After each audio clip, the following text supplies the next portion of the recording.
It's really up to me and our staff to bring it out in our group. We did a really good job defensive rebounding against Arizona State, and there's a real connection there because our best offense at times is really when we get out in transition, and the way you get out in transition is to create misses and deflections and turnovers, block shots, steals, and that leads to a fast push. And, when we're out in the open court, a lot of good things have happened for our team. But, when you don't get that same defensive rebound, it not only hurts your defense, but it really also, in our case, hurts maybe our best offense. We haven't really experienced a lot of improvement with any of the other 9 players that have played in the game rebounding. Each of them may have had their moments, but it's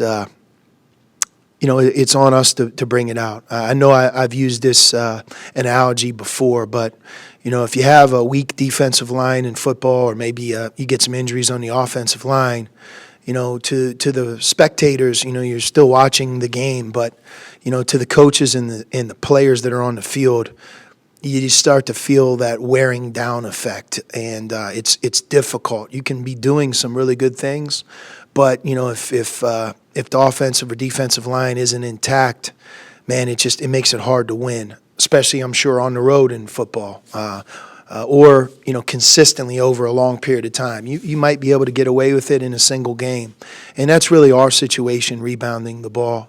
We got to block out. We've had some guys here in our program that play different positions. Kadeem Allen, TJ, that have had big defensive rebounding games, and they've bolstered a win. But we haven't been able to establish that. And if you look at that one statistic, it's certainly revealing towards us. But we're the group of coaches that have put this team together, and we've recruited these guys, and it's up to us to coach them and motivate them and hold them accountable and make them better in an area that is really important for us to have a chance to win.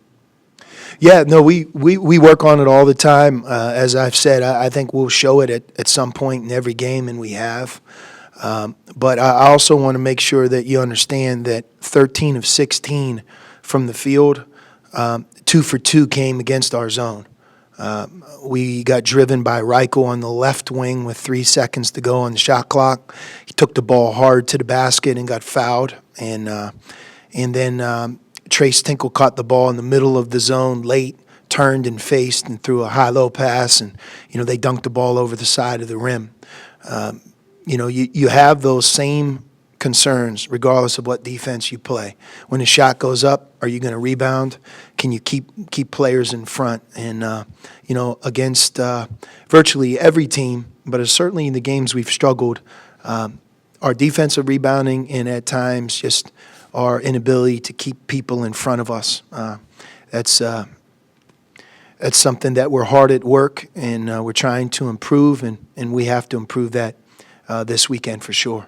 We're trying to get him a little bit more than he's playing. As you know, he plays every game now, and he's in our rotation. And when Christian has come in the game, he's done a lot of good things, giving him more quality minutes, even if it's 4. That might not seem like a lot, but if your starting point is 8, you give him an additional 2 to 4. Playing 10 or 12 is a big difference between playing 6 to 8. And he gets more of an opportunity to get comfortable and impact the game. So we're looking hard at that for sure. But Christian, I would say, is also a bright spot. Where he started, and you guys have seen him come in the game, even in our non-conference opportunities that we gave him, and he's done a really good job. I think so. One of the things we look at closely is just the start of each half. And, that's the telltale sign in many ways, because you're not evaluating just one player. You're evaluating the group that you believe gives yourself the best chance to win, right? That's why you start those 5. And, we got off to a slow start against Oregon State. We got off to a good start against Oregon. Got off to a very good start against Arizona State.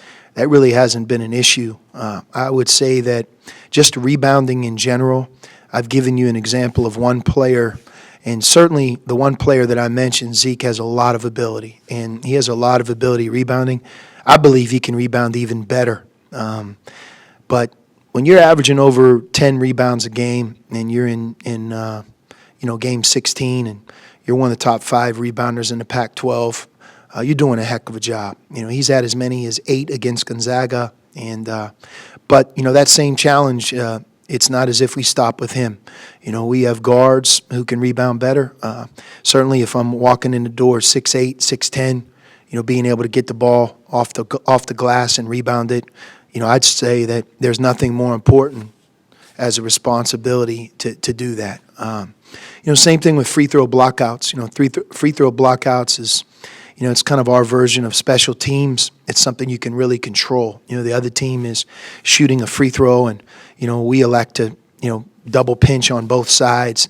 One of the guys on the outside has to get the shooter, but we've struggled at times to get all 4 guys in the lane to take that part serious, to be able to step across. I'm at the end of that. If at the end of the game, if a guy isn't able to block out on the free throw line, do you want to trade him to another Pac-12 team? Of course, but you're not able to do that. You can't cut them. You can't. You just have to kind of look and say, hey, look, we just need you to do a better job of doing what we're asking you to do.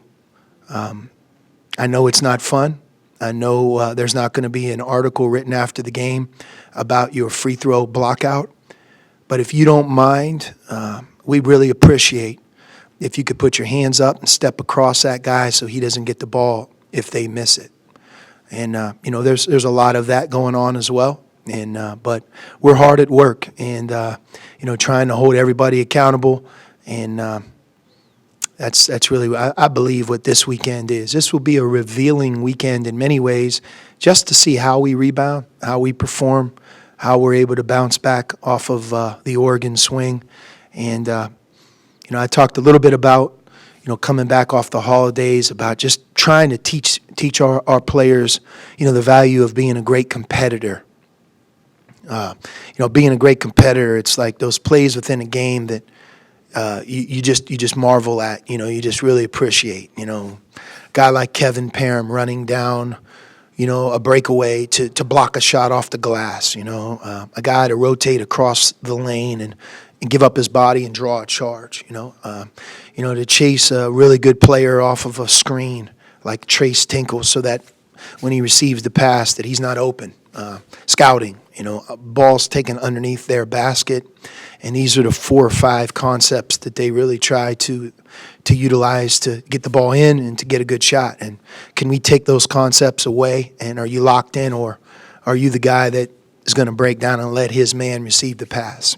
So, those are the competitive things that we're talking a lot about. Obviously, rebounding is a big deal. The 50-50 balls, loose balls. Those balls that hit the rim a couple times, and you just run in and you go grab it with 2 hands. That only counts for 1 rebound on the stat sheet. But if you're playing for us right now, man, that's an incredibly valuable play because that's something that may allow us to out rebound our opponent. And you guys have the stats as well as I do. When we out rebound our opponent, we're really a hard team to beat.